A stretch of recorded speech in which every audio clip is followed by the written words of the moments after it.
शुरुआत करते हैं जरा लॉरेंस बिश्नोई से। इतना चर्चित है और मीडिया में जिस तरह से वो नाम है, 34 साल का अनुभव है। असल में वो वैसा ही है, ज़्यादा बोलने वाला नहीं है, बिल्कुल चुप रहने वाला है। वो हनुमान भक्त है, सुबह उठता है, लंगोट पहनता है, रोज सुंदरकांड पढ़ता है, पाठ करता है, शनिवार मंगलवार को हनुमान जी का व्रत रखता है। ये सारी चीजें तो जैसा लग रहा है कि संत वाली जिंदगी चल रही है। कभी नियम को तोड़ने की कोशिश की लॉरेंस ने? तोड़ा।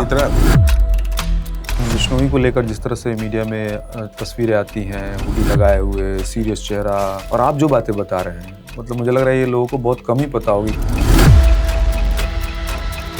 बाहर निकल के कौन आदमी किस तरह से प्रेजेंट करता है। एक सर वीडियो बहुत वायरल हुआ था, उनकी वकील रजनी है, उन्होंने कहा था कि अभी तक जो है लॉरेंस के पास से कोई मोबाइल फ़ोन आज तक बरामद नहीं हुआ है। फिर ये वीडियो कैसे आया?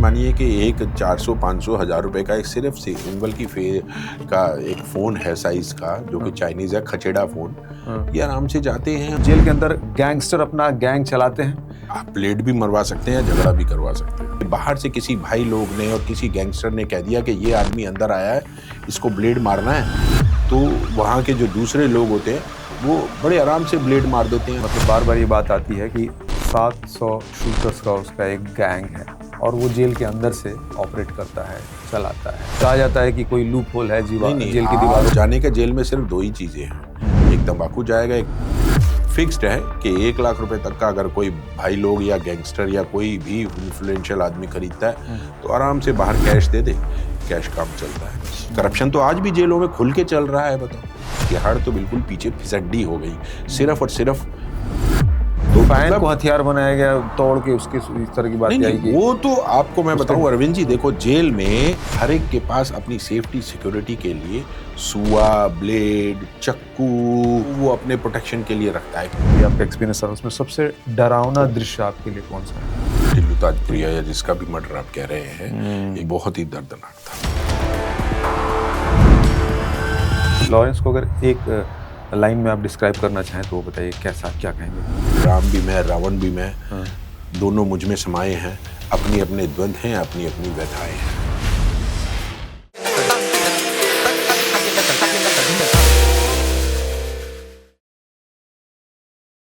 कुल 34 साल का अनुभव जेल की उन दीवारों के बीच जहां आम आदमी कभी पहुंच नहीं सकता है। आज हमारे साथ एक ऐसे अधिकारी हैं जिन्होंने देश के नामी गिरामी अपराधियों को करीब से देखा है, जेल की व्यवस्था को अंदर से समझा है। डीजी डिस्क और राष्ट्रपति पदक उनके नाम हैं। आइए स्वागत करते हैं दिल्ली के मशहूर जेल तिहाड़ के पूर्व जेलर अजय भाटिया जी का। सर बहुत बहुत स्वागत है आपका। थैंक यू अरविंद जी, आपने ढूंढा मुझे कहीं से और फिर मेरे को अपनी बात कहने का एक मौका दिया। सर बहुत बहुत धन्यवाद, आपने आमंत्रण स्वीकार किया। काफ़ी दिनों से मैं आपको सुन रहा था, देख रहा था, और कई सारे सवाल मेरे अंदर भी थे और मुझे लगा कि आप ही उनका जवाब दे पाएंगे। तो बहुत सारे सवाल हैं, बिना देर के शुरुआत करते हैं। तिहाड़ को आपने बहुत करीब से देखा है, 34 साल एक लंबा समय होता है। तिहाड़ को आप कैसे बताएंगे? तिहाड़ का इतना नाम क्यों है? तिहाड़ का नाम इसलिए क्योंकि सरकार उस पर विश्वास करती है। एक मल्टी लेयर एजेंसीज वहाँ बैठी हुई हैं, Tamil Nadu special police, DAP, CRPF, ITBP. किसी और स्टेट की प्रिजन्स के पास इतने बंदोबस्त, इतनी सुविधाएं नहीं हैं। बहुत सिल्वर स्पून आप कह सकते हैं, और बड़े बड़े नामी गैंगस्टर्स यहाँ पे आराम से बंद रखे जाते हैं, सब चीज़ें हैं। तो कहीं सरकार का भरोसा है, मगर मुझे लगता है 5 साल में कुछ डगमगाया हुआ है। ठीक है, तो रैपिड फायर से शुरू करते हैं सर। बिल्कुल। इसमें ज़्यादा आपको समय नहीं दूंगा, जो भी पहले आपके दिमाग में आए फटाफट वही बोलना है। और उसमें हो सकता है कि आप उसको सच कहें, झूठ कहें या आधा सच कहें, जो भी आपको ठीक लगे। पहला सवाल है सर कि जेल के अंदर गैंगस्टर अपना गैंग चलाते हैं? हाँ, चलाते हैं। वीआईपी कैदियों को आम कैदियों से बेहतर सुविधाएं मिलती हैं? वो पेड है। हैं? हाँ। जेल के अंदर पैसे से बहुत कुछ करवाया जा सकता है? हाँ, आप प्लेट भी मरवा सकते हैं, झगड़ा भी करवा सकते हैं। क्या बात कर रहे हैं? हाँ। हर खतरनाक दिखने वाला अपराधी असल में भी उतना ही खतरनाक होता है? नहीं, मुझे तो कभी कोई नहीं लगा कि किसी का नाम है, ऐसा कोई इतना नाम है या खतरनाक है। क्या है, कुछ नहीं है, बस सिंपल आराम से। बहुत बड़े बड़े गैंगस्टर भी देखे, कुछ भी देखा, बट किसी अधिकारी और किसी कर्मचारी का के चेहरे पे कभी खौफ नहीं दिखेगा। क्योंकि और एक सबसे बड़ी बात बताऊं अरविंद जी, कि जेल जो है ना, वो बड़े बड़े गैंगस्टर्स और अपराधियों का घर है। उसको पता है कि मुझे घूम फिर के फिर यहीं आना है, यहीं रहना है, इसलिए वो ज़्यादा संस्कारी और ओबीडियंट होते हैं। उससे ज़्यादा बल्कि जो छुटमुट, जो टटपूंजी है जिन्हें कहेंगे आप, बदमाश जो बनने की कोशिश कर रहे हैं, वो ज़्यादा सिर दर्द करते हैं। अच्छा अच्छा, कुछ अपराधी जेल में आने के बाद क्या सचमुच बदल जाते हैं, ऐसा है? हाँ भाई, हमारा काम ही यही है, रिफॉर्म करना यार। तो कईयों से जो दुर्घटनावश अपराध हो जाता है तो पश्चाताप रहता है, तो उनके जीवन में बहुत सारे बदलाव आते हैं यार। जेल में मोबाइल पहुंचना आज भी पूरी तरह रुका नहीं है। हाँ, क्योंकि कुछ लोग जो आप कह सकते हैं कि जो बाढ़ है वही खेत को खा रही है भाई। कुछ अपराधी जेल से बाहर निकलने के बाद ज्यादा खतरनाक बन जाते हैं, ऐसा है क्या? क्योंकि जेल के अंदर रिफॉर्मेशन और सुधार के जो कार्यक्रम है वो रुक गए हैं पिछले 5 सालों में बुरी तरह बॉस। जेल के अंदर वहां पर सबसे बड़ा हथियार होता है दिमाग, ऐसा है? हाँ, पॉलिटिक्स तो है, दिमाग भी है, पॉलिटिक्स भी है और नेक्सस भी है। कुछ कैदी ऐसे हैं जो जेल के अधिकारियों को भी मैनिपुलेट कर लेते हैं। हाँ, आराम से कर लेते हैं, मैनिपुलेटेड स्टाफ को, इनमेट्स बड़े आराम से कर लेते हैं, कोई दिक्कत नहीं है बॉस। जेल में सबसे ज्यादा डर क्या नायक कैदियों को लगता है? हाँ, बिल्कुल। वो कैसे? अरे, आप अपने रोज़मर्रा के जीवन से निकल के एकदम आप ऐसी जगह पहुंचते हैं जहां आपने देखा नहीं, चार दीवारी है, आपके ऊपर एक डर है, एक आपके ऊपर धब्बा लगा है, मतलब एक एलिगेशन लगा है, चाहे वो जिस तरह का भी है, और आपकी जीवन एकदम से आपको पता है। और जेल में कोई ऐसी सुविधा थोड़ी है कि बड़ा एसी लगा है या बेड लगा है, आपको दरी कंबल या चादर मिल रहे हैं, आप जाइए, जाके ज़मीन पे सो जाइए।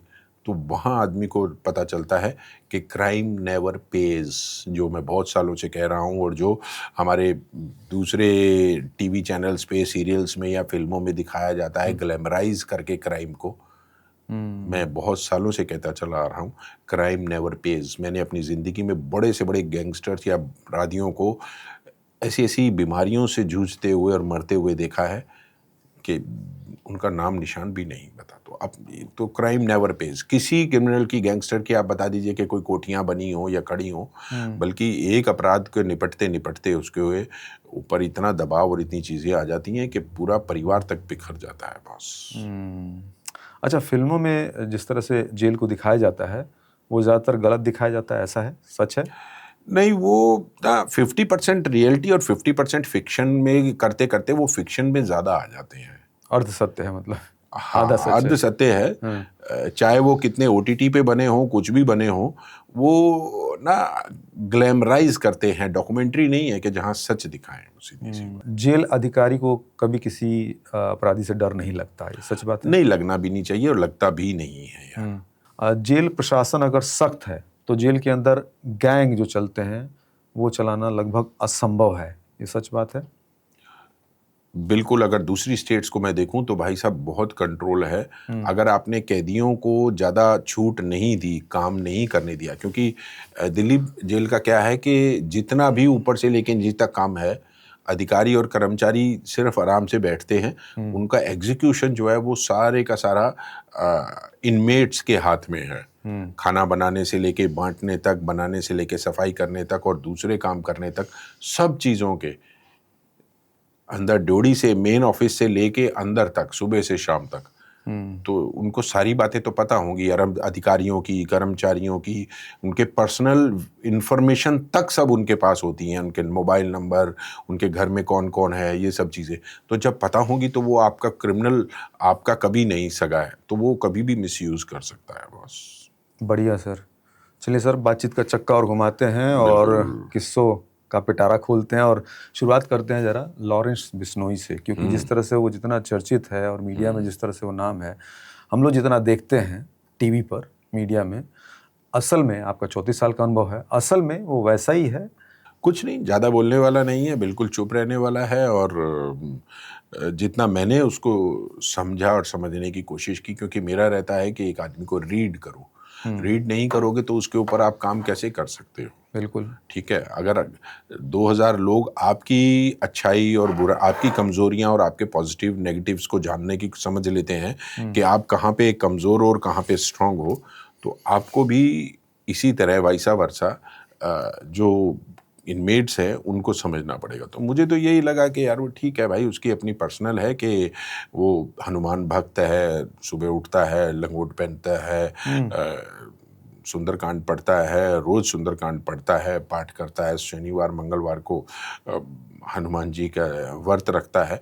तो that is part of the, कि वो एडमिनिस्ट्रेशन के, वो जेल के अंदर उसका कंडक्ट कैसा है। अच्छा। हाँ, उनकी वकील से भी का भी एक इंटरव्यू मैंने देखा हुआ है, वो भी ये बात कह रही थी, और ये साथ ये भी कहती कि वो किसी तरह का शिकायत या किसी तरह का अधिक सुविधा की कभी कोई उसने क्लेम या मांग नहीं, नहीं कुछ की। नहीं बोलता, कभी नहीं बोला।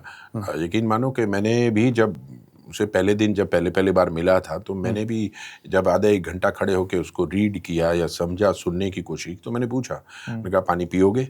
तो देन ही सेज के नहीं सर, मेरा फास्ट है, मैं शाम को सिर्फ 1 गिलास दूध लूँगा या फल ले लूँगा बस। तो जो आदमी अपने एम्स और ऑब्जेक्टिव्स पे बिल्कुल स्टिक है, तो आप उसको रीड करो और उसकी चीज़ों को समझना पड़ेगा आपको पहले। ऐसा हो सकता है सर कि खान-पान अपने हिसाब से कोई कैदी सेट कर सकता है? नहीं, खाना जो मिलता है आपको खाना तो वही पड़ेगा। बस आप यही कर सकते हो कि वहाँ से आपको अगर चाहो तो अपने पसंद का फ्रूट मंगा सकते हो। फ्रूट हमेशा आता है, सैलेड आता है, आप उसको बाय कर सकते हो। जैसे टमाटर आ गए, खीरा आ गए, मिर्ची आ गई, तो ये सब चीज़ें फिर सैलेड में रहता है कि खाना तो सरकार दे रही है, तो if you want to add the salad that is there. Fruit हफ्ते में 2 या 3 बार आ जाता है। आप पपीता मंगा लीजिए, केले हैं, आम है, सीजनल फ्रूट, और जो है if you demand it will come, this no problem. तरबूज है, तरबूज आ रहा है, अब अगर किसी ने ले लिया, या बिजलरी की पानी की बोतल मांगी है, तो वो तो रेडीली अवेलेबल रहती है सब। स्नैक्स हैं, जैसे कि भाई चिप्स वगैरह हो गए या बिस्किट्स हो गए, दैट्स पार्ट ऑफ लाइफ, ये सब चीज़ें। बिश्नोई को लेकर जिस तरह से मीडिया में तस्वीरें आती हैं, हुडी लगाए हुए, सीरियस चेहरा, आते जाते, और आप जो बातें बता रहे हैं, मतलब मुझे लग रहा है ये लोगों को बहुत कम ही पता होगी कि इस तरह का जीवन है उसका जेल के अंदर। तो ये देखिए, काफ़ी जेल चौंकाता के है। बाहर निकल के कौन आदमी किस तरह से प्रेजेंट करता है, ये काम हमने जेल से एक बार जो आर्म्ड फोर्सेस हैं उसको हैंड ओवर कर, दिल्ली आर्म्ड पुलिस है, उसको हैंड ओवर कर दिया फॉर मेडिकल ट्रीटमेंट और for producing him in courts. ठीक है, अब वो कैसे पेश हो रहा है, is none of our business. वो चीज़ें कोर्ट देखती है, या अगर वो कुछ मैनेज करते हैं पुलिस वाले, तो वो उनका काम है। इसमें जेल का इंटरफेरेंस उतना नहीं रहता। रिस्पॉन्सिबिलिटी हमारा तो जेल एडमिशन का इतना है कि हमने ठीक ठाक हालात में आपको एक इनमेट दिया है, आप शाम को उसको ठीक ठाक हालात में हमें वापस करके जाएं। यस। तो जिस तरह से एक ऑरा बताया गया है मीडिया में, क्या वही चीज़ें वहाँ पे दिखती हैं क्या, या वो बिल्कुल एक सामान्य कैदी की तरह है? आप घर में भी जैसे आराम से रहते हैं, मगर बाहर निकलते हैं, यहाँ आते हैं तो एक अलग इमेज रहती है। तो वही फ़र्क वैसा है जैसा कि इनमेट्स, अब जैसे आम इनमेट्स की भी बात करेंगे तो जेल में चाहे वो निक्कर या बनियान में घूम रहे हैं, मगर जिस दिन कोर्ट डेट होती है तो वो अपनी सब चीज़ें छुपा के, जीन्स पहन के, स्पोर्ट्स शूज़ पहन के, कंघी बना के, शेव बना के, और बढ़िया सा इमेज लेके निकलते हैं, क्योंकि उनको पता है कि बाहर मेरा परिवार आ रहा है। अच्छा। तो वो परिवार को वो दिखाना चाहते हैं कि मैं अच्छा हूँ, ठीक हूँ, और मैं असरदार हूँ, और ज़्यादा पहले से ज़्यादा ताकतवर हो गया हूँ। तो वो दिखाने की चीज़ें हैं। हाँ, कई होते हैं परिवार जो, मतलब जो उनके जो followers दोस्त हैं। लोग हैं, परिवार के लोग कई आते हैं कि भाई जैसे एक आ गया, क्यों नहीं है, माँ भी है, बहन भी है, बीवी है, बच्चे हैं, तो कोर्ट में सब आते हैं मिलने के लिए भाई, और मुलाकात पे भी आते हैं। तो हर आदमी कोशिश करता है कि वो परिवार को रो के ना दिखाए, बल्कि परिवार के लिए एक उसका अपना बड़ा सक्षम सा पहलू रखे कि चिंता मत करो, मैं हूं ना, ठीक हो जाएगा बस। एक अधिकारी के तौर पर लॉरेंस बिश्नोई को हैंडल करने में किसी तरह की खास सावधानी की या एक चैलेंज आपको दिखा बस क्या? आंख कान खुले रखिए। उसको भी क्या, किसी को भी आपको अगर हैंडल करना है तो आपको अपनी सोच बड़ी करनी पड़ेगी। आँख कान खुले रखिए 24 घंटे और हर छोटी से छोटी चीज़ को मॉनिटर करिए और उसको एनालाइज करिए। वो चीज़ें रही और जहाँ तक मुझे रखा तो जो मेरा ऑब्जर्वेशन था, तो मैंने इसलिए ज़्यादा दिन मुझे रहा कि अगर ये ज़्यादा दिन लॉरेंस जेल में रहेगा तो मे बी कुछ या तो एक्सीडेंट हो जाए या कुछ हो जाए। मेरा अपना एप्रीहेंशन था। तो मुझे यही लगा कि यार यहाँ पे, अच्छा वहाँ पे रीज़न भी था कि वो अकेला था, उसके एंटी गैंग बहुत ज़्यादा थे। तो इस जरिए से कि भाई अगर कल को कोई इंसिडेंस जेल में हो गया, अटैक हो गया या कुछ हो गया, तो जवाबदेही मुश्किल होगी। तो बेटर यही है कि इनको कहीं और जो सेफ जगह है या कहीं और भेज दिया जाए, और जो एक्टिविटीज़ या उसका कुछ आपको नेक्सस लग रहा था तो वो टूट जाएगा। तो बाकी उस जेल में वहाँ मैनेज होता है या नहीं होता है, ये उस अधिकारी के ऊपर डिपेंड करता है। मैंने अपनी अपनी क्षमताओं के साथ, जो मेरी क्षमताएं थी और जो मेरी अपनी समझ थी, मैंने उसके हिसाब से 34 साल काम किया यार, और अच्छा काम किया।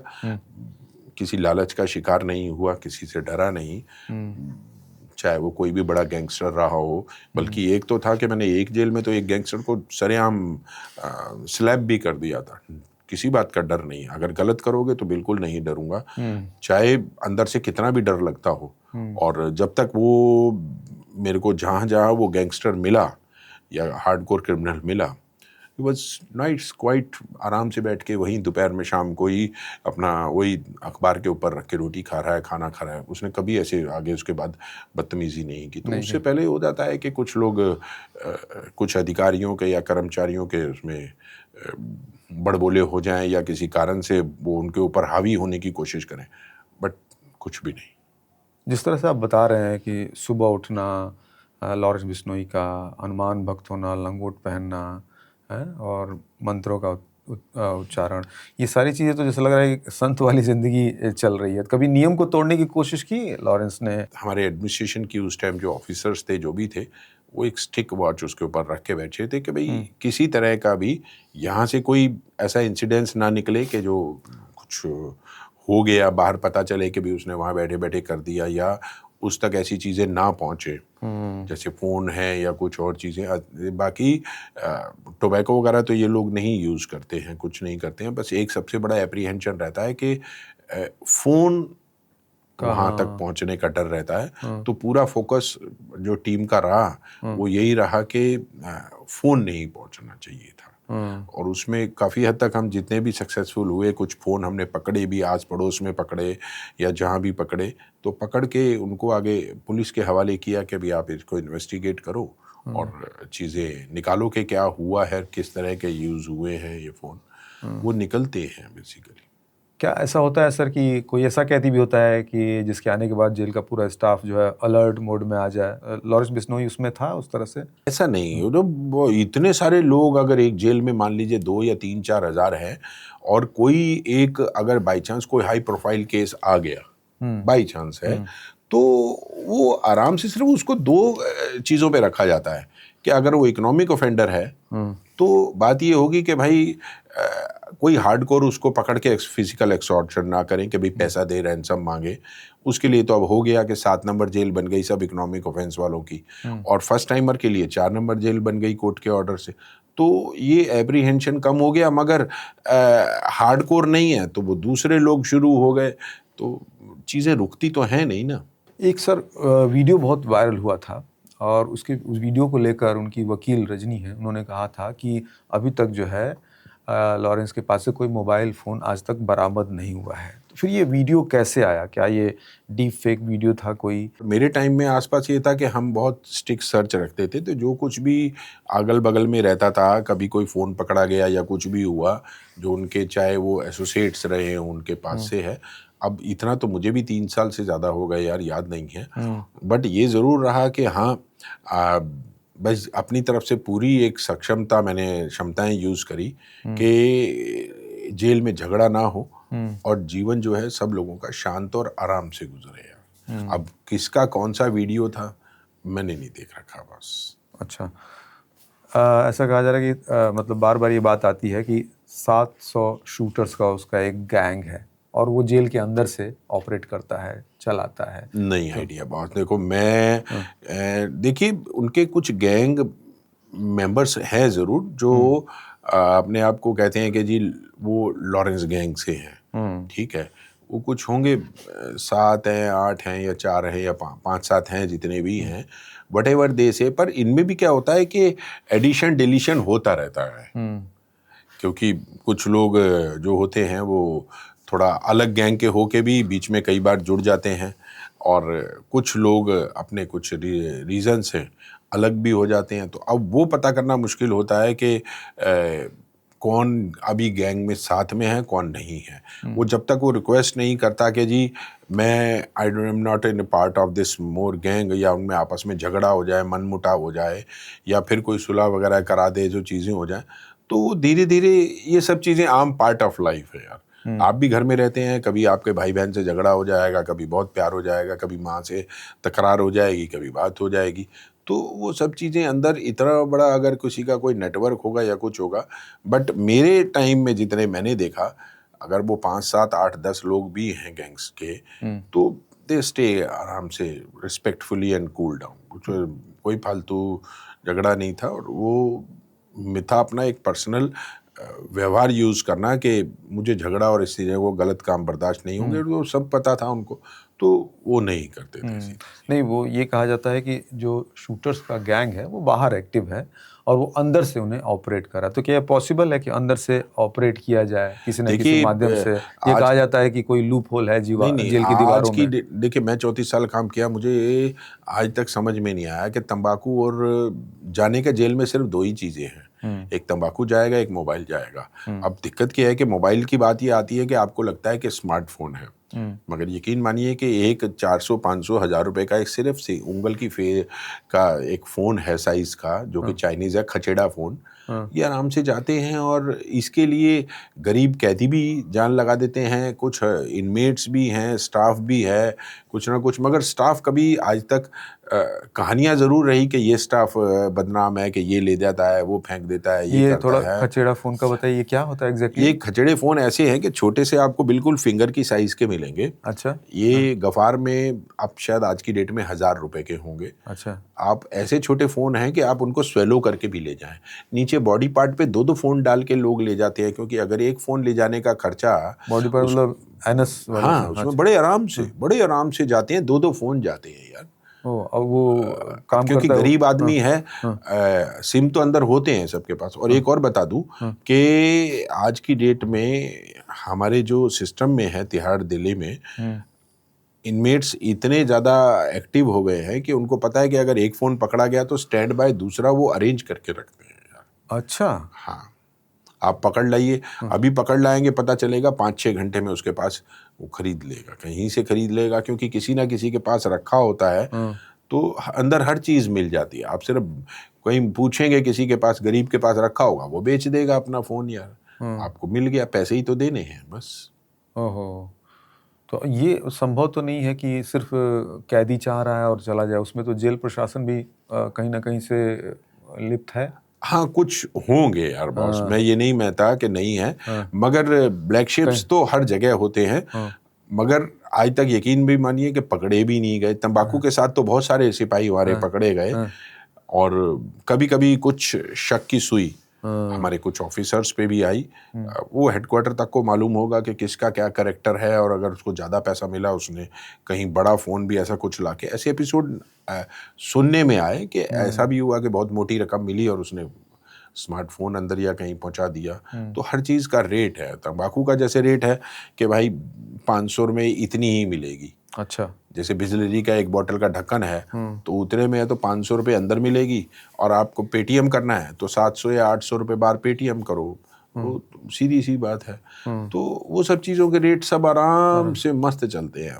इस तरह का भी कोई बिजनेस चलता है, जैसे कि पैसे की जगह सामान का लेन देन हो, कुछ काम कराना तो उसकी जगह ये सामान, वैसे कुछ इस तरह का? भाई ऐसा है कि आपने कुछ काम करा लिया या किसी का कुछ हेल्प कर दी, तो अब वो पैसे देने का, पहले तो था कि जेल के कूपन चलते थे, अब कूपन बंद हो गए, तो एटीएम कार्ड और या थंब इम्प्रेशन से आ गया। तो अब यही होता है कि भाई कोई है तो अपना माल खरीद ले, भाई कैंटीन से ले लो, और वो पेमेंट कोई कर देता है।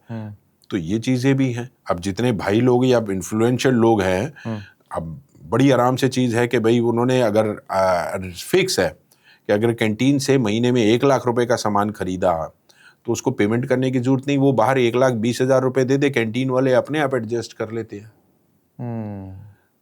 तो 1 लाख रुपया आपके यहाँ से तो निकल गया, अंदर सेल में तो दिखा नहीं, चला गया।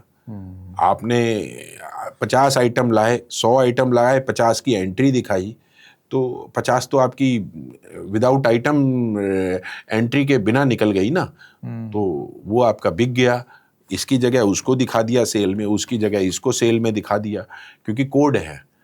तो आपने बेच दिया, आपने फोन की जगह ये बेच दिया, इसकी जगह ये दे दिया, दिखा दिया, सेल हो गई, बात खत्म हो गई। और फिक्स्ड है कि 1 लाख रुपए तक का अगर कोई भाई लोग या गैंगस्टर या कोई भी इन्फ्लुएंशियल आदमी खरीदता है तो आराम से बाहर कैश दे दे, कैश काम चलता है बस। अच्छा, बाहर जो चीज़ें हम लेते हैं आसानी से यूज़ कर सकते हैं वो तो लीगल है, बट जेल के अंदर वही चीज़ें सुविधाएं लेना वो इलीगल में हो जाता तो है। वो पे तो करना पड़ेगा ना आपको। आपका पेड गेस्ट हाउस बना दिया तो जुडिशियल कस्टडी नहीं रही, तो अब आपका साम्राज्य हो गया, कोई देख नहीं रहा, तो आप तो अपने रेट्स ही चार्ज करोगे ना, कि खाना अच्छा चाहिए, कितना चाहिए, रहने के लिए सुविधा अच्छी चाहिए, तख्त चाहिए, आपको गद्दा भी चाहिए, तो पिल्लो चाहिए, क्योंकि आपका बेसिक नीड्स हैं। टीवी चाहिए तो डेफिनेटली कहीं ना कहीं खासकर जो इन्फ्लुएंशियल लोग हैं तो उनको तो रहता है ना, तो हाँ वो उनको होता है कि भाई पे करो बस। दैट्स व्हाई आई से कि paid guest house. Paid guest house ये क्या मतलब लीगल है? जुडिशियल कस्टडी की जगह पेड गेस्ट हाउस बन गया, तो अब क्या करोगे बताओ? कि पे करोगे तो आराम से रहोगे, नहीं पे करोगे तो परेशान रहो। ऑर्डिनरी सड़क पे ज़मीन पे जैसे ऐसा है, आप यहाँ सोना कितने दिन शुरू करोगे बताओ? पेड गेस्ट हाउस ये लीगल है या फिर वो अंदर की व्यवस्था ने ऐसा अंदर की व्यवस्था है? पेड अच्छा। गेस्ट हाउस कौन बनेगा बताओ? सरकारी जुडिशियल कस्टडी को आपने पेड गेस्ट हाउस बना दिया, क्या किया बताओ? बड़ी बात है सर। अब बेबाकी से तमाम चीज़ें बोल लेते हैं और खुल के बोलते हैं। सच बोलता हूँ, बात तो ये है बॉस, मैं तो कुछ झूठ तो बोल नहीं रहा हूँ, और झूठ है तो मुझे बता दीजिए कि मैं तो 1 साल से बोल रहा हूँ कि nexus for corruption, nexus for corruption. अब चाहे आप मुझे कितना डरा धमका लो कि मैं कोर्ट का नोटिस भेज दूंगा, मैं आपको लीगल नोटिस भेज दूंगा, ये कर दूंगा, मगर क्योंकि अब नेक्सस है तो मैं अकेला हूँ भाई, और मैं तो अकेला ही बोल रहा हूँ, मेरे पीछे तो कोई गॉडफादर नहीं है। हाँ, सच बोल रहा था, सच बोल रहा हूँ, सीधी सी बात है। सच की कीमत कभी चुकानी पड़ी? हाँ, नहीं दी प्रमोशन, कह दिया जान नहीं देते। इवन तक अभी आज संडे है, मैं शुक्रवार को हेडक्वार्टर पे एक ऑफिस में गया, सिंपल सा एक इंफॉर्मेशन, एक सिंपल जो एलिजिबल डॉक्यूमेंट था वो मांगा, कहते नहीं देते। एक फॉर्म 16 रिटर्न भरने के लिए मांग रहा हूं कि भाई इनकम टैक्स रिटर्न पिछले साल की भरनी है, नहीं देते, लिख के भेजो। तो आप रिटायर हो चुके, पिछले साल आप हाँ, पिछले साल का है तो इस साल का मांग रहा हूं, ये देखो, ये अभी लेटेस्ट मेल भेजा, नहीं देते, नहीं देते तो मत देते, नहीं देंगे जी जाओ, बस एलिजिबल चीज़ों को नहीं देते, नहीं देंगे। मेडिकल डॉक्यूमेंट्स हैं, ना तो वापस किए बिल, ना पेमेंट किया, नहीं देंगे। क्यों? कि आपने हमें एक्सपोज कर दिया, आपने हमें एलिगेशन लगा दिया, हमें चोर कह दिया, तो इसलिए नहीं देंगे। भाई जाओ उखाड़ लो सारे, क्या है? करप्शन तो आज भी जेलों में खुल के चल रहा है, बताओ कितने डॉक्यूमेंट्स दिखाऊं बताओ? 2018 में एक दानिश के ऊपर एक लेडी ऑफिसर ने कंप्लेंट की हरासमेंट की। वो आदमी दिल्ली एडमिनिस्ट्रेशन में गया, भाग के गया और अपना जाके ट्रांसफ़र ले आया। एडमिनिस्ट्रेशन ने साफ करके वो केस ही क्लोज कर दिया कि जब वो आदमी चला गया तो हम क्या इसके खिलाफ एक्शन लें। ठीक है। और मजे की बात, 2025 में 7 साल बाद वही ऑफिसर फिर से तिहाड़ में आ गया और आज भी आराम से बैठा हुआ है, नेक्सस चला रहा है। कमाल तो की बात है सर। ये मेरे से तो नहीं हो रहा ना, तो कहीं ना कहीं कुछ तो नेक्सस है जो आप बिना इतिहास को देखे और किसी को समझे आप आंख बंद करके किसी का कर रहे हो। तो फिर एक शुरू में मैंने एक सवाल जब रैपिड फायर में पूछा था तो आपने बड़ी बेबाकी से कहा था कि हाँ पैसे से चीजें हो जाती है। यहाँ तक अरे मैं तो आपको दिखा रहा हूँ ना, मैं झूठ नहीं बोल रहा। ये रहे कागज, उस ऑफिसर के 2018 के ऑर्डर हैं कि ये आदमी भाग गया, दानिश था, चला गया। अभी भी ये एक आदमी, एक सुपरडेंट थे, देखिए उनको एक जेल से निकाला, पहले सूकी जेल में फेंका, ठीक है, और फिर अभी 6 महीने में, और फिर उसी 6 महीने में दिल्ली सरकार से उसके ट्रांसफ़र के और ऐसी उसकी सूकी जो पोस्टिंग में आते हैं कि जहां पानी भी ना मिले, तो एक ही आदमी को एक ही महीने में एक ऑफिसर को 2 जगह पर ट्रांसफर होता है, इसका मतलब कुछ तो उसने झोल किया ना। नेचुरल ट्रांसफर तो नहीं है, मगर ट्रांसफर पोस्टिंग ऑर्डर है। कौन बॉदर करता है कि यार ठीक है ट्रांसफर हो गई, बस उसी को बात को चीज़ों को ना दबाने का एक जो ढंग आ गया, इट लुक्स के that is a big nexus there, instead of के आपको इसका पे करना पड़ रहा है। पे कर रहा हूँ, नहीं दिया प्रमोशन, नहीं दिया, एलिजिबल था। तो अरे तो आपकी मजे की बात, आवाज में कहीं से कुछ कमी आई है या कमी नहीं, आएगी? कुछ नहीं, तब भी था कि यार एक मन था कि हाँ यार मैंने 34 साल काम किया और अच्छे काम किए। प्री मेच्योर आइडियाज थे मेरे पास, प्री मेच्योर। सोचिए मैंने 18 साल पहले नौकरी में रहते हुए सोचा कि मुझे जो मेरे शहर का युवा है 18 से 20 साल का, उसको अपराधी नहीं बनने देना और मुझे जेल में आने से उसको रोकना है। और मैंने स्टेप उठाए, एरिया के सीनियर सिटीजन्स को लेके एक एनजीओ बनाई और सब सीनियर सिटीजन्स को लेके और बनाई, और आज भी वो 18 साल से चल रही है। तो क्या था, पैसा कमाने के लिए तो नहीं, अपनी जेब से खर्च कर रहे हैं भाई। हैट्स ऑफ सर, मैंने देखा उसको, पढ़ा जिस तरह से आप काम कर रहे हैं, तो आज भी, और उसी की वजह से इसी महीने में दिल्ली के एक लीडिंग अखबार ने जो दिल्ली के 10 लोगों को ढूंढा, उनमें से एक सम्मान मेरा भी था, और वो इसीलिए कि मैं इस प्रयास पे कर रहा हूं। तो भैया आप नहीं सुनना चाहते, आपके अपने लालच और आपकी आंखों पे पर्दा डला हुआ है, या आपका नेक्सस है, वरना तो मैं तो खुद हेल्प करने को तैयार हूं। सीबीआई की, एंटी करप्शन की, किसी भी डिपार्टमेंट की, आप में गट्स हैं तो आइए, मैं सबूत देने को तैयार बैठा हूं, कोर्ट को देने को तैयार बैठा हूं। कोर्ट में एक हाई कोर्ट में एंटी करप्शन का केस चल रहा था, तो मैंने कम से कम 3 बार मेल लिखी, अभी भी चीफ जस्टिस हाई कोर्ट को मेल लिखी कि आप कहें, पर मेरे को सोशलाइज नहीं, इसको पॉलिटिकलाइज नहीं करना। मैं ना मीडिया में दे दो, अखबारों में छपवा दो, इन चीजों को नहीं है।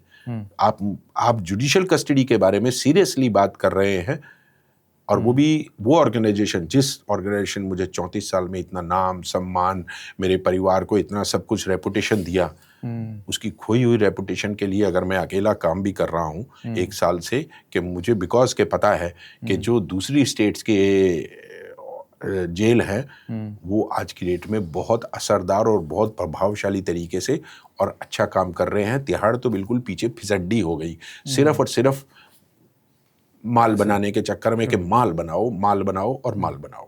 एक चीज़ और अटकी है मेरे दिमाग में सर, शुरू में जब रैपिड फायर हम कर रहे थे और मैंने पैसे वाला सवाल पूछा था कि पैसे से क्या वहाँ पे चीज़ें खरीदी जा सकती हैं, आपने बोला था कि हाँ पैसे से तो ब्लेड वाली कुछ बात की थी, थोड़ा उसको बताइए वो क्या होता है, क्या अनुभव? ऐसा है कि ऐसे भी देखे कि जेल में कहीं किसी भी जेल में झगड़ा हो गया कि बाहर से किसी भाई लोग ने और किसी गैंगस्टर ने कह दिया कि ये आदमी अंदर आया है, इसको ब्लेड मारना है, तो वहाँ के जो दूसरे लोग होते हैं वो बड़े आराम से ब्लेड मार देते हैं। उससे पूछो कि क्या कारण था, कुछ था कि कोई आपसी रंजिश नहीं, कुछ नहीं, कि जी बाहर से मैसेज था हमें कि जी ब्लेड मारना है, तो हमने ब्लेड मार दिया।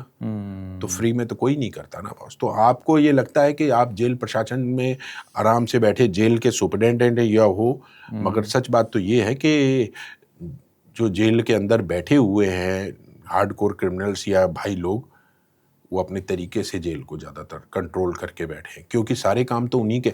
अरे एक कैदी जो काम कर रहा है, जिसको आप तनख्वाह दे रहे हो, और वो कैदी के तो भले का सोचेगा, आपके लिए क्यों सोचेगा बताओ? आप तो सक्षम हो ही नहीं, काम कर ही नहीं रहे। सब जो आपने सब चीज़ें तो उसके हाथ में कर दी है, एक छोटे सेवादार के हाथ में, और सामने जो एक भाई बैठा हुआ है, तो वो तो भाई के लिए काम करेगा, खाना उसको अच्छा बना के भेजेगा या इधर उधर करके देगा, आपको क्यों बताएगा वो? तो बैक स्टेपिंग बहुत ज़्यादा है, ये चीज़ें हैं बेसिकली। लॉरेंस को लेकर एक और सवाल सर आपसे पूछूंगा मैं कि जिस तरह से आप बता रहे हैं कि वो पूजा पाठ कर रहा है, सुबह उठ रहा है, दूध दही सलाद ये सब खाना है, संतों वाली ज़िंदगी लग रही है, कुछ इस तरह के सवाल उठाए जा रहे हैं कि क्या वाकई वो सुधर गया है या कोई ये सोची समझी एक रणनीति? आप करीब रहे तो आपको एक अनुभव हुआ होगा। मैंने कहा ना, मेरे पास तो सिर्फ इतना है, 2 महीने जो कुछ पीरियड रहा, तो मेरा बस एक ही दिमाग में था कि इसकी एक्टिविटीज़ को कंट्रोल करके रखा जाए और इसकी मूवमेंट रिस्ट्रिक्ट करके रखी जाए, क्योंकि आसपास में जो एंटी गैंग थे या दूसरे लोग थे, वो किसी तरह का सिस्टम का मिसयूज ना कर सके। तो ये सीधी सी बात है, और इस पे कोई गलत चीज़ नहीं है।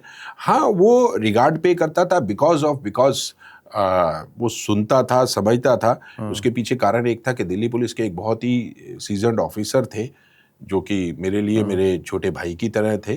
और उन्होंने जब उसको कहा कि ये मेरे बड़े भाई की तरह हैं, तो ही जस्ट इम्पली सेज के अगर वो आपके लिए बड़े हैं तो वो मेरे लिए भी बड़े हैं। तो वो सम्मान तो उस पुलिस वाले की वजह से था। अदरवाइज शायद मैं ऐसा अक्खड़ आदमी रहा कि मैं उससे भी भिड़ जाता कि मैं गलत काम नहीं करने दूंगा और नहीं करने दूंगा। तो वो उसका था कि उसने सम्मान दिया, और जब मैंने उसकी चीज़ों को धीरे धीरे कर्ब किया, एक्टिविटीज़ को कि मूव नहीं करने दूंगा, तो उसने नहीं किया।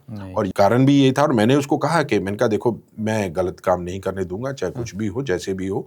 तो फिर उसको मैंने यही समझाया कि देखो तुम्हारे यहाँ बहुत सारे दुश्मन हैं, किस तरह का थोड़ा सा अगर कि भाई कोई फोन नहीं लाने दूंगा, कुछ नहीं करने दूंगा, ज्यादा नहीं मूव करने दूंगा, कि चाहे गैंगस्टर या कुछ भी है, तो उनको क्या चाहिए, उनको तो सीधे से फोन चाहिए। तो वहां से मेरा ही ये आइडिया था कि मैंने ही कहा कि यार देखो इस आदमी को यहाँ से भेजना ज्यादा जरूरी है। और administration at that time superintendent जो थे, he was fully agreed with me. वो बात अलग है कि बाद में हेडक्वार्टर तक फिर फाइल घूमती रही महीने तक, और अल्टीमेटली लॉरेंस को उस ऑफिसर के साथ झगड़ा करना पड़ा, और उसको वो फिर वही सुपरडेंट भागा हेडक्वार्टर गया और जाके ट्रांसफ़र करा के लाया। तो मेरे ही भेजे हुए डॉक्यूमेंट्स के ऊपर, मेरे ही प्रपोजल के ऊपर वो काम कर सके, अदरवाइज तो सेम डे तो ऐसा कुछ नहीं होता। तो कहीं ना कहीं आपके प्री मैच्योर आइडियाज़ और आप विजन है कि आपको आगे किस तरह के खतरों का एहसास होता है या कुछ होता है। और मजे की बात, दूसरी जेल में जाते ही एक देखो ब्लास्ट हुआ। अगर मैंने लॉरेंस को भेजा तो जाते ही वहाँ के मिसमैनेजमेंट का या किसी भी कारण से, तो वो इंसिडेंट्स बाहर जो भी हुए व्हाटएवर में भी क्या था, और अब वो जो भी हुए उस टाइम के, वो तो देखिए कोर्ट में ट्रायल चल रहा है तो हम क्या कह सकते हैं। दूसरा ये था कि देखिए अभी आपने देखा कि एक उसी 8 नंबर जेल में उसी के गैंग के लोगों ने किसी एक गैंगस्टर का मर्डर कर दिया। सबने देखा सीसीटीवी फुटेज पे कि जो पुलिस ऑफिसर्स थे या ऑफिशियल्स थे स्टैंडिंग स्टिल। मतलब कोई आदमी एक बार रिवॉल्ट नहीं कर रहा कि आपके सामने एक इतना बड़ा खतरनाक सा हादसा हो रहा है जहां एक आदमी की जान चली गई नियत्ते की, और आप खड़े देखते रहे यार। ये चीज़ है। लॉरेंस को लेके जिस तरह से हम लोग देखते हैं, जानते हैं, खबरों में तमाम चीज़ें आती हैं, यही नहीं इंटरनेशनल लेवल पर भी उसकी एक्टिविटी है। बट अगर पर्सनली मैं जितना, चूँकि आपका भी एक अपना व्यक्तित्व है, अपनी एक समझ है, और तमाम दूसरी चीज़ों में भी आप लगे हुए हैं। अगर ह्यूमैनिटी लेवल पे देखें तो आप बड़े बड़े काम कर रहे हैं, एनजीओ जो आप रन कर रहे हैं। एज ए पर्सन जितना आपने उसको समझा, जिस तरह से आप बता रहे हैं, उठना बैठना खाना पीना, वो वाकई बहुत उतना स्ट्रिक्ट है। आपको लगा एज ए पर्सन उस तरह का एक इम्प्रेसिव पर्सनालिटी है? देखिए वो तो एडमेंट है, उनका अपना गोल फिक्स है। चाहे वो देशभक्ति करनी है, चाहे वो जो भी करना है, उनका अपना प्रोफेशन है। अब मैं आज आपको कहूँ अरविंद जी कि छोड़ो ये सब यार काम, और चलो मेरे साथ हम हरिद्वार चलते हैं और वहाँ धूनी रमाएंगे। तो चाहे वहाँ पे मैं आपको कितने भी रंगीन सपने दिखा रहा हूँ, कितने पैसे दिखा रहा हूँ, आप नहीं जाओगे, क्योंकि ये आपका प्रोफेशन है और अपनी दुनिया में मस्त हो। तो ऐसे ही क्राइम इज ए प्रोफेशन। अगर रावण बड़ा नहीं होता तो राम का भी नाम नहीं होता, और राम और रावण हमारे दोनों के अंदर है। ठीक है, बस हमारे में राम हावी है, रावण हल्का पड़ा हुआ है। कुछ लोग होते हैं जिनके रावण हावी हो जाते हैं और राम दब जाते हैं। तो इसके ऊपर मैंने एक बहुत पहले कविता लिखी थी कि राम भी मैं रावण भी मैं, दोनों मुझ में समाये हैं, अपनी अपने द्वंद्व हैं, अपनी अपनी व्यथाएं हैं। पूरी एक कविता लिखी इसके ऊपर मैंने। तो सब कुछ तो हमारे अंदर ही है यार। आप इसको कहाँ ढूंढोगे बाहर जा। बहुत सारे लोग मिले, ऐसे मिले कि जिनको बाद में निकाला, उनकी नौकरी लगवाई, उन्होंने बहुत 6 महीने बाद जाके कहीं चिट्ठी लिख के भेजा कि थैंक यू सर, आपने हमारी लाइफ चेंज। ऐसा कोई है मिला जो गलती से आ गया? बहुत सारे लोग अपराधी नहीं थे, बहुत सारे। मैं कह रहा हूँ ना 34 साल में ऐसे ऐसे लोग मिले। एक अभी था, मैं 3 नंबर जेल में कहीं था, पोस्टेड था, तो मेरा था कि जितना मैंने सब अपना अचीव किया वो सब मैं डिस्प्ले दीवार पे करके रखता था। अच्छा। जितने अवार्ड्स मिले, जितने मेरे बारे में अखबारों में बहुत छपा, तो जब लिखता भी था तो कोई एक आदमी था, वो जला जी, वो शायद कहीं आर्मी से जुड़ा हुआ था, बोला सर मैंने 50 दिन रहा, तो 50 दिन की मैंने एक कविता लिखी है, तो क्या आप मेरी कविता छपवा देंगे? मैंने कहा तुम्हें किसने बताया कि मैं भाई ऐसे हूँ? तो बोला नहीं सर, अंदर आपके बारे में सब बहुत अच्छा जानते हैं, और क्योंकि ऑफिस में कोई जो आ रहे हैं जा रहे हैं, वकील हैं, वो सब आपका काम देखते हैं, आपकी रेपुटेशन देखते हैं कि यार दीवारों पे इतना है, तो किस ऑफिसर के पास ऐसा कुछ है यार?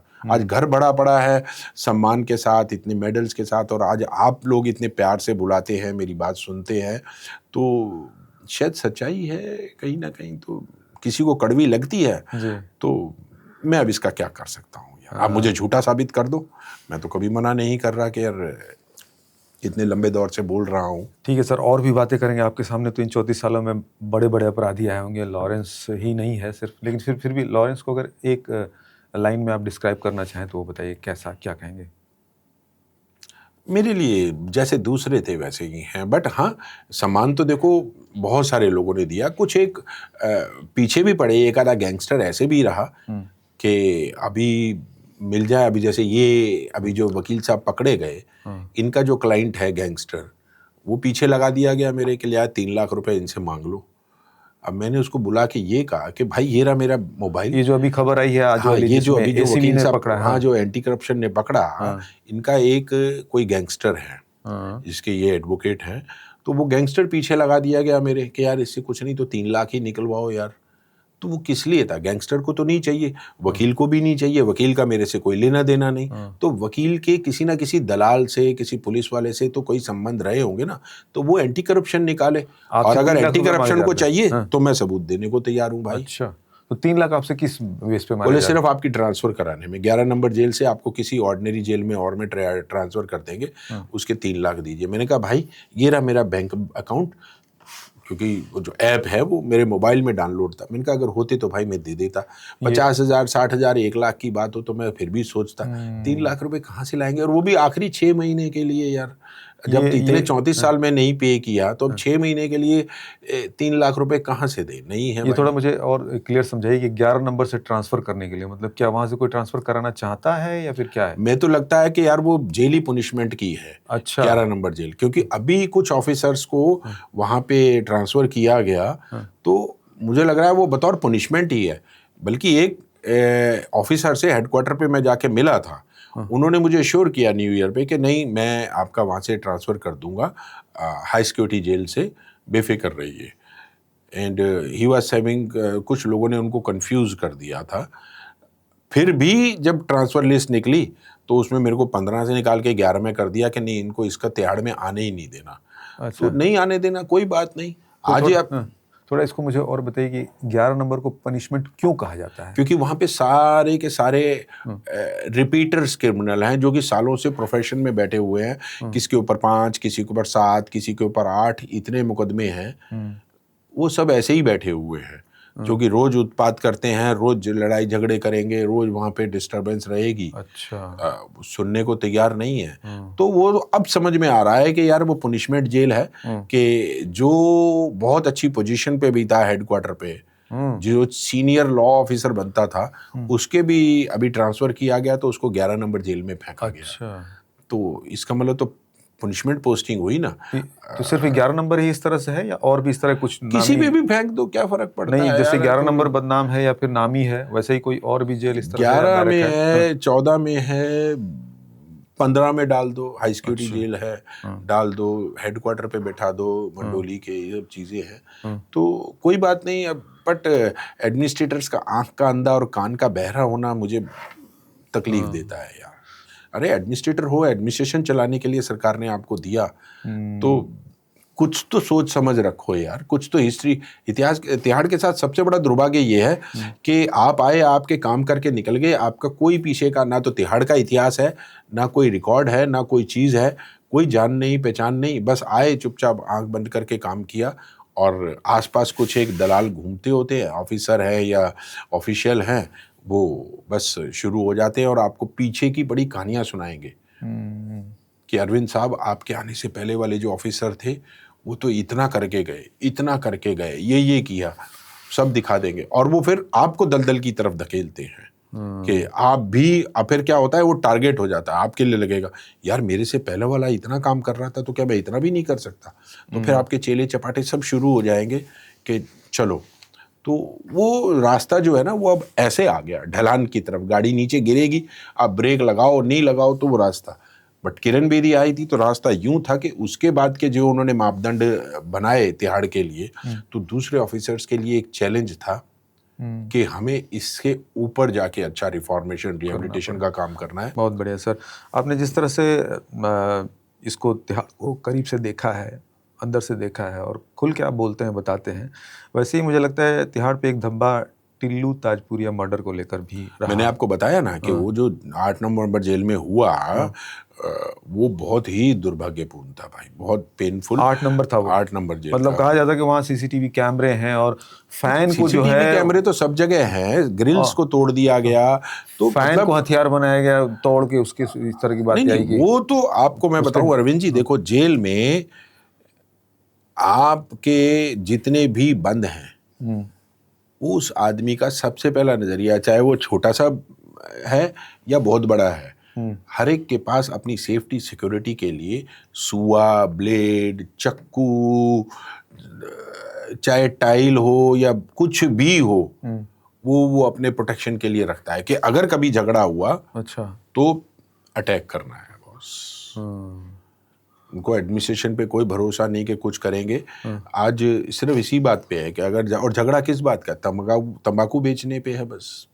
अच्छा, हाँ, और क्या है, सिर्फ तंबाकू या नशे खाने का पे और तो कोई झगड़ा नहीं है, तंबाकू है या कहीं कहीं चरस भी कभी पहुंचती है, वो चीजें हैं। तो मतलब हर आदमी के पास आप कभी तलाशी लेने जाएंगे तो आप हैरान रहेंगे कि साला इतना तो जेल में लोहा है ही नहीं, कहाँ से ढूंढ ढूंढ के प्लास्टिक की प्लेट जो है बेकालाइट की, उसको घिस घिस के ऐसा बना लेते हैं कि उससे प्याज और टमाटर कट जाए आपको। अच्छा, ऐसे और कौन सी सर चौंकाने वाली चीज़ आपके सामने आई? जैसे आपने वो फ़ोन का एक बताया कि छोटा फ़ोन है जो, वो तो ज्यादातर, अरे अब ऐसे जैसे ही और कौन सी रोहिणी चीज़ है? जेल पे था तो थ्रोइंग से आता था, बहुत थ्रोइंग होती थी कि भाई तंबाकू बॉल के अंदर, तंबाकू बॉल के अंदर जो क्रिमिच की बॉल होती है टेनिस की, उसके अंदर छोटा फोन डाला, आसपास पे तंबाकू डाला, उसको रबड़ बैंड किया या कपड़े से बांधा और थ्रो कर दिया, क्योंकि एक पॉइंट फिक्स था जहाँ पे के आप जा सकते थे। जेलों में कई जगह थ्रोइंग की बातें चलती है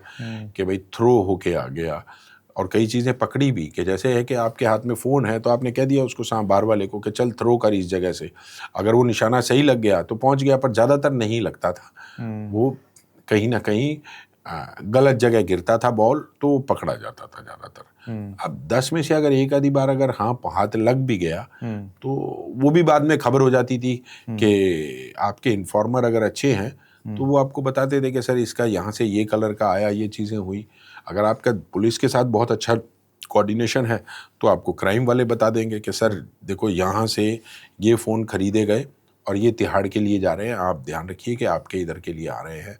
तो ये चीज़ें हैं, तो आपको सिर्फ अपने आँख कान खुले रखने हैं, that is the thing, and apply your brain, that's all.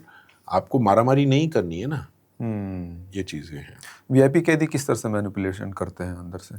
आपको जो चाहिए वो जो आपकी सुविधाएं चाहते हो उसके पेमेंट्स करते चलो, हो जाएंगे, हो जाता है। डॉक्टर को कह दो कि गद्दा चाहिए, तखत चाहिए, हो जाएगा, तकिया चाहिए, हो जाएगा, लिख देंगे डॉक्टर्स।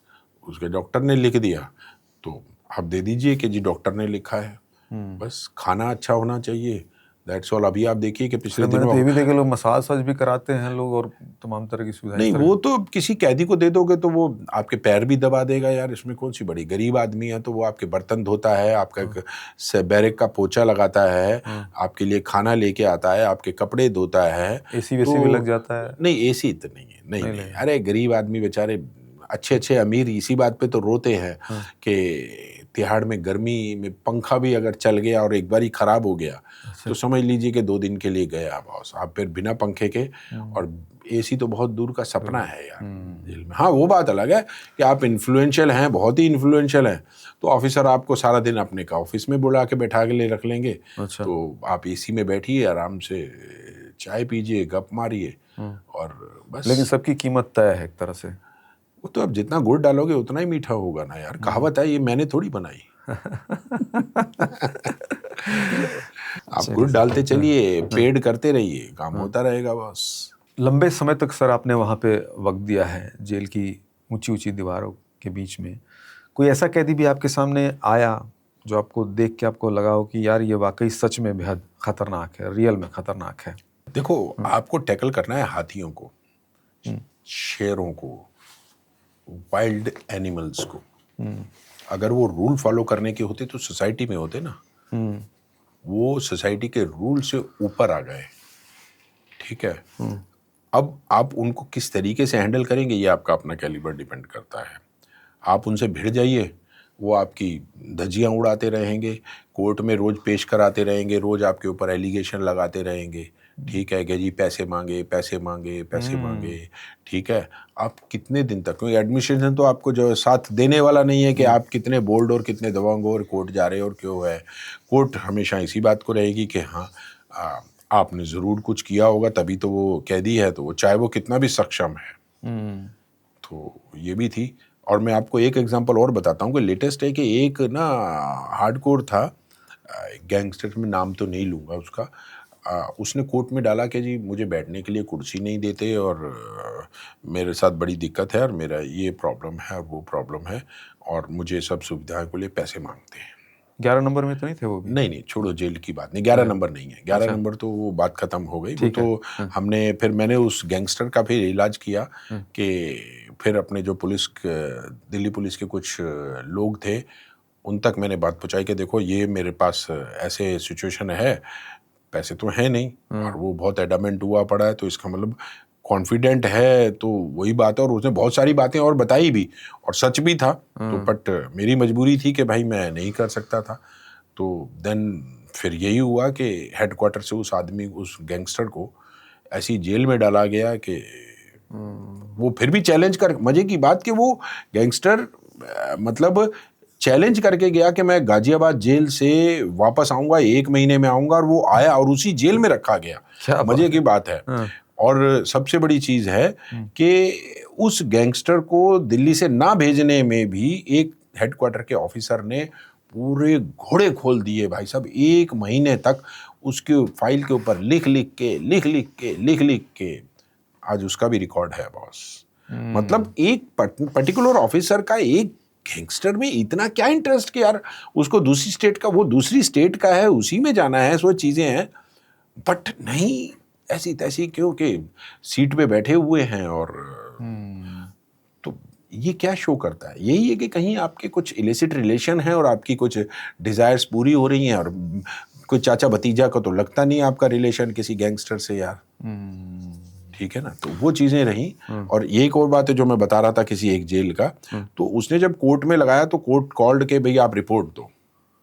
तो उससे 1-2 दिन पहले ही मैंने सीसीटीवी फुटेज में क्या देखा कि वो आदमी सुबह उठता है, एक्सरसाइज करता है, नहाता है, धोता है और आराम से फिर कुर्सी पे बैठ जाता है जाके। कुर्सी उसके पास थी बट उसको तंग करना था। मैंने अपना ही दिमाग लगाया और उन चीज़ों की सीसीटीवी फुटेज सेव कराई और अपने मोबाइल में लिया और कोर्ट में रिप्लाई देने गए। तो वो चीज़ें जब बोल लिए जज साहब सब तीनों, तो फिर उसके आने से पहले ही मैंने सारी चीज़ें एक्सप्लेन करी कि सर देखिए एक्सरसाइज कर रहा है, नहा रहा है, धो रहा है और ये कुर्सी पे बैठा हुआ है, he is not having such medical problem. अगर ऐसी होती तो ये एक्सरसाइज नहीं करता। मगर उन जज साहब का बिल्कुल सवाल सही था कि ये बताओ कि ये एक्सरसाइज करने के लिए इसके पास रस्सी कहाँ से पहुंची, इसकी परमिशन दिखाओ कि आपने कैसे दे दी, क्योंकि वो he was doing rope jumping कर रहा था। तो वो सब हथियार के तौर पे भी इस्तेमाल हो सकता है। हाँ, हथियार के तौर पे भी हो सकता था कि, और उस पर एक्सरसाइज करने के लिए बताओ कि ये इसके पास कैसे पहुंचा। मैं चुप रहा, मगर थोड़ी देर बाद जब उसके वकील आए और धाड़ धाड़ करके राशन पानी लेके कोर्ट में हावी होने की कोशिश कर रहे थे, तो फिर जज साहब ने उसी वीडियो को और उसी चीज़ों को यूज़ करके उसके वकील को दिखाया कि देखो ये आपके क्लाइंट की कंडीशन है और आप कोर्ट को गुमराह कर रहे हो। तो ये सिर्फ आपके पास एक स्टिंग होना चाहिए कि आप किस चीज़ों से कैसे, और उसके बाद से वो रिलेशन बड़े नॉर्मल रहे। ऐसा कुछ नहीं है कि बड़ा कोई एंटी हो, ठीक है, कई बहुत अच्छे इतने खतरनाक भी हैं, वो बाहर समाज के लिए हैं, मगर आप आराम से रहे, अपना दामन बचा के चले और चीज़ों के दर्द में ना पड़े तो ज़्यादा अच्छा है यार। आप बेबाकी से तमाम चीज़ें बताते हैं, उसी बेबाकी को एक्सपेक्ट मतलब मैं उम्मीद करते हुए कुछ सवाल और पूछ रहा हूँ सर। कोई ऐसा कैदी है जिसने आकर अपने आप को पूरी तरह से खुद को बदल दिया?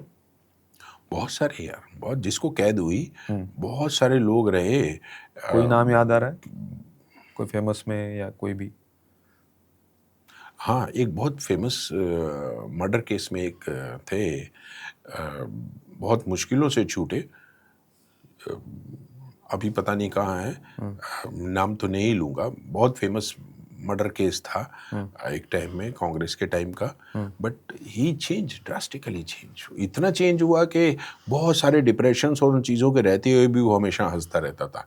एक पुलिस ऑफिसर थे, उनका भी नाम नहीं लूँगा, उन्होंने डबल MA किया, LLB, डबल LLM किया, और वो आज प्रैक्टिस कर रहे हैं। Reverse it as a think tank. बहुत सारे ऑफिसर्स हेडक्वार्टर पे जो आए, उन्होंने उसको ऐसे थिंक टैंक यूज़ किया, और बहुत अच्छी अच्छी चीज़ों पे उनसे बहुत डिटेल्ड नोट, और उनको, क्योंकि वो सारे पुलिस ऑफिसर थे, ठीक है, एक एक्सीडेंट हुआ और उस वजह से रहे, और उनमें से आप उनकी सर्विस और उनकी क्रेडिबिलिटी पे आप उनको क्रिमिनल तो नहीं कह सकते ना। तो कुछ ऐसे भी रहते हैं क्या अपराधी, जैसे बाहर कोई उनके अंदर कोई गुण है, क्वालिटी है, और वो अंदर गए तो जेल के माहौल को भी बदला, अच्छा किया? मतलब कोई, जैसे मैं सुनता था संजय दत्त को लेके कि वो रेडियो का शो वहाँ से करते थे, अंदर जाके लोगों को हंसाना, या कोई अगर योग जान रहा है, ध्यान जान सुनिए, रहा है तो मैं अंदर तो से। यहाँ तक जानता हूँ कि एक लेडी ऑफिसर हैं जिन्होंने बहुत बढ़िया तरीके से उनको हैंडल किया। I will not disclose the name, but it not easy to handle something, क्योंकि वो सेलिब्रिटी हैं या कुछ है, उनका बड़ा नाम है, तो उनमें भी ये रहता है कि भाई हमें हमें कोई ऐसे कैसे कह सकता है। ठीक। But it is the way and your guts to prove के that you are here to follow the instructions, अच्छा। और वो करते हैं, उसमें हुआ बहुत अच्छे हैं। तो अब वो ठीक है कि आप दिल्ली की जेलों तक हैं, आप ही कभी महाराष्ट्र की जेलों में या कहीं और जाइए, तो आपको बहुत अच्छे अच्छे हीरे ऑफिसर्स मिलेंगे, और मुझे खुशकिस्मती है कि मैं ऐसे लोगों के बीच में रहा और आज भी हूँ, और उनसे मोटिवेशन लेता हूँ बस। बहुत बढ़िया सर। ऐसे भी कोई है, आशाराम बापू भी आपके संपर्क में कभी रहे नहीं, हैं? हाँ, नहीं, कभी नहीं रहे। नहीं रहे हाँ, उनका। चंद्रा स्वामी रहे, मामा जी रहे। चंद्रा स्वामी अक्सर रोज रात को बैठते थे, तो वो एक कविता बोलते थे कि राजनीति में अब कोई नीति नहीं रही, और नेताओं को नीति से कोई प्रीति नहीं रही। ठीक है, तो ये बात वो बहुत बार बोलते थे। मैंने कहा स्वामी जी ये किसकी है? कहता नहीं, मैं ऐसे ही कहता हूँ। अच्छा। और आप हैरान रह जाएंगे कि उसके ऊपर मैंने पूरी एक 10-15 लाइन की कविता बना दी यार। अच्छा। उनको सुनाई बकायदा कि स्वामी जी ये था।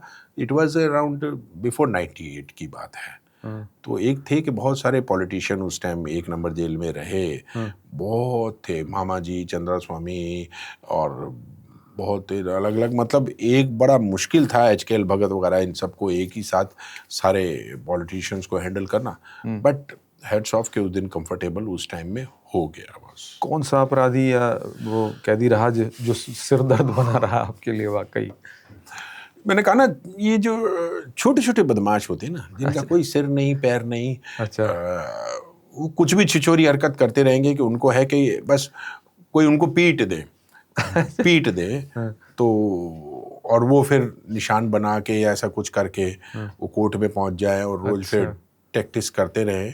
तो उनको हैंडल करने का अपना तरीका था, क्योंकि हमारे पास CCTV कैमरे हैं, सब चीज़ें हैं, तो आप उसको उस तरीके से हैंडल करिए कि करता रहे अपने आप को। कितना सेल्फ इंजरीज करेगा, हम तेरा ट्रीटमेंट कराएंगे, रिकॉर्ड बनाएंगे, तेरे खिलाफ कोर्ट में लिख के देंगे, पुलिस में केस रजिस्टर्ड कराएंगे कि you are doing self directed injuries. तो वो सब चीज़ें हैं बॉस। 34 सालों में आपकी नज़र में सबसे खतरनाक अपराधी? चार्ल्स था। चार्ल्स को मैंने देखा, पर मेरे लिए बड़ा सरप्राइजिंग था। फिर वही माइंड गेम। अच्छा। कि मैं जब पोस्ट हुआ तो इट वाज अराउंड 92-93 जब मैं उस जेल में ट्रांसफ़र हुआ। तो 15-20 दिन बाद आई गॉट एन अपॉर्चुनिटी कि भाई सुबह मॉर्निंग में था, तो कहा कि भाई आप उसको अपने उसके सेल वार्ड से जो बहुत दूर था वहाँ से ले आओ। तो when I gone with the squad party, Tamil Nadu special police के थे, क्योंकि ताकि वो आउटर पेरिफेरी से आएगा, और it was only 5 to 10 minutes walk to reach office inside jail. तो वहाँ जब उसने मेरे बारे में सारी चीज़ें डिस्क्राइब करनी शुरू की कि आप यहाँ से आते हो, ये आपके फैमिली मेम्बर्स हैं, आपने अब ज्वाइन किया, यहाँ से है और ये चीज़ें हैं, that was alarming, but it's open my eyes के you have to be careful and the things, कि कुछ आपको शातिर लोग ऐसे मिलेंगे तो आपको उनको किस तरीके से हैंडल करना है, that is the skill basically. मतलब ये एक तरह का साइकोलॉजिकल गेम भी खेलने वाले आपको मिलते हैं? बहुत है अंदर। मैंने बताया ना कि अंदर की दुनिया बाहर की दुनिया से ज़्यादा बेटर है, क्योंकि आप जानते हैं कि आप किससे बात कर रहे हैं। अंदर बाहर का तो पता ही नहीं कि आप कौन कहाँ किससे मिल रहा है, कैसे बात कर रहा है। बस अगर मैं आपसे कहूँ सर कि आपके इस जीवन काल में यहाँ पर जो भी आपका एक्सपीरियंस रहा उसमें सबसे डरावना दृश्य आपके लिए कौन सा रहा? 8 नंबर जेल में जो मर्डर हुआ वो बहुत ही दर्दनाक था यार। टिल्लू ताजपुरिया या जिसका भी मर्डर आप कह रहे हैं, एक एपिसोड देखा, वो बहुत ही दर्दनाक था। कैसे सर, थोड़ा बताइए इसके बारे में। नहीं, वो भी मैंने भी सीसीटीवी से देखा, बट ठीक है, जो भी ये लगा कि यार आप किसी भी जो आपकी शरण में है, जुडिशियल कस्टडी में है, आप उसके लिए एक शब्द नहीं बोले यार। इतने बड़े प्रशासन में इतने जो वहाँ अधिकारी थे, कर्मचारी थे यार, ऐसे कैसे? मरना तो हम सब ने है, ठीक है, कहाँ से कब कैसे जाना है ये तो नहीं है, मगर ये जब सीसीटीवी फुटेज देखे तो बहुत पेनफुल लगा। बस बहुत दुर्भाग्यपूर्ण लगा यार। मतलब 34 साल में मैं अच्छे कहूँ कि मैंने, ऐसा नहीं है कि यार बहुत सारे सुसाइडल अटेम्प्ट देखे, सब चीज़ें हुई, लोग नेचुरल भी डेथ से गए, कोविड देखा, मगर कोविड में देखो कितना बड़ा नुकसान हो सकता था इतना ओवरक्राउडिंग जेल में, मगर बचा ना। जेल चलाना ज़्यादा मुश्किल लगा सर या अपराधी को समझना? जेल चलाना, क्योंकि इतनी पॉलिटिक्स, इतने इफ एंड बट्स हैं कि, और जितने लोग हैं उनके अलग अलग एंगल्स हैं, और सब आपको डिस्ट्रैक्ट करने के लिए हैं, क्योंकि हर एक को रहता है कि मैं जेल चलाऊंगा। जो भी जो लेजनर है, जो दलाल है, उसको तो अपने तरीके से जेल चलानी है ना। और जो सुप्रीटेंडेंट के साथ जुड़े हुए हैं तो उनको लगता है कि उनके पास, सिपाही के पास अकल ज़्यादा है। तो कई बार मैंने कहा जी कि अगर आपको लगता है कि मेरे से ज़्यादा एक सिपाही के पास अकल है और वो सक्षम है, तो उससे चलाओ, हम आराम से बैठते हैं, कोई दिक्कत नहीं है। ज़्यादातर यही है जेल में कि सुप्रीटेंडेंट ने अपने अपने दलाल छोड़ रखे हैं, ज़्यादातर ने, और वो दलाल ही जेल को मतलब भट्टा बैठाने में भी लगे हैं और ऐसी तैसी करने में भी लगे हुए हैं। ऐसा कौन सा अपराध है जिसे देखकर आपको गुस्सा आता है? आप रेप मत करिए यार। रेप मेरे को समझ में नहीं आता यार। Why this society we are prevailing के यार कोई किसी के साथ रेप कर रहा है यार, जबकि सब चीज़ें तो अवेलेबल हैं सोसाइटी में। पैसा खर्च करो यार, कुछ भी कर लो। या एजुकेशन सिस्टम के ऊपर है कि यार किसी ने आपको शिक्षा नहीं दी कि आपने किसी महिला का या किसी लड़की का ढंग से सम्मान कीजिए। और आप हैरान रह जाएंगे कि आज भी हमारा जो युवा है, 18 से 20 साल का बच्चा है, में 350 से ज़्यादा तो सिर्फ पास्को में ही बंद है बॉस। तो बहुत बड़ा दुर्भाग्य है कि शहर का युवा, देश का युवा कितना भटका हुआ है और कितना अज्ञान में है, अंधेरे में है बॉस। जेल में सर सबसे ज़्यादा किससे सावधान रहना पड़ता है? गैंगस्टर, आतंकवादी, या पहली बार जेल आया कोई अपराधी? सबसे ज़्यादा सावधान रहना पड़ता है तो अपने जेल के ही स्टाफ के जो दलाल हैं ना, जो सिपाही हैं, उनसे सावधान रहिए। इन तीनों में से कोई नहीं वो पैसे के लिए कुछ भी कर जाएगा, कुछ भी कर जाएगा बॉस। है तो थोड़े से, मगर वो जब उसको आशीर्वाद मिला हुआ है ऊपर के ऑफिसर्स का, आपसे ऊपर के ऑफिसर्स का, तो वो बेबाक खुले में चलता है। कोई बड़ी चीज़ नहीं है बस। ऐसा कौन सा सवाल है सर जो आपको लगता है कि इसी पत्रकार की तरफ से या जो पॉडकास्ट कर रहा है उसको पूछना चाहिए जो अभी तक पूछा नहीं गया? जेल में एड्स कितना हो रहा है ये आप नहीं जानते हैं, क्योंकि आप लोगों ने जेल की जीवन कभी देखा ही नहीं बॉस। इतना दर्दनाक, इतना सब चीज़ें हैं, बहुत मुश्किल है। गर्मियाँ, सर्दियाँ, बरसात, जेल की जो लाइफ है वो सिंपल 2 लाइन पे बनी है, early to bed, early to rise, make a man healthy, wealthy and wise. मगर फिर भी कोई हेल्दी और वेल्दी और वाइज नहीं रहता बॉस। इसीलिए मैं कई बार सोचता हूँ कि समाज में हमारे बहुत सारे मुद्दे, बहुत सारी चीज़ें हैं, इनको एक बार बोलना तो शुरू कीजिए बॉस। तो इसको लेके क्या कुछ होता है जेल में, अगर एड्स की इतनी सारी चीज़ें हो रही हैं अंदर? आप टेस्ट करा लीजिए, रिपोर्ट रख लीजिए, बात ख़त्म। उसको दवाइयाँ दे दीजिए, डेट्स, उसका फ्रूट या वेज उसके लगा दीजिए, डाइट लगा दीजिए, दैट्स ऑल। बस चल रहा है, जो हो गया। या उसको थोड़ा सा है कि अभी आप अलग नहीं रख सकते, कोर्ट के ऑर्डर्स हैं, और वो कई बार आपको थ्रेट भी करता है कि मैं अपने खून की पिन से दूसरों को पहुंचा दूंगा या पिन चुभा दूंगा या कर दूंगा। उसके अपनी प्रॉब्लम्स हैं, वो कई बार मनमाने तरीके से आ जाता है, ये सब चीज़ें। अगर आपको फिर से काम करने का मौका मिले तो आप जेल विभाग को चुनेंगे? हाँ, ऑफ कोर्स। अगर जेल में नहीं, यकीन मानिए, अगर मुझे जेल में नौकरी करने का मौका नहीं मिला होता तो मेरी इस जीवन में आंखें ही नहीं खुलती। और उस दौरान भी अगर मुझे हाई कोर्ट में काम करने का या कोर्टों में जाके काम करने का मौका नहीं मिला होता तो बस आंखें आधी खुलती।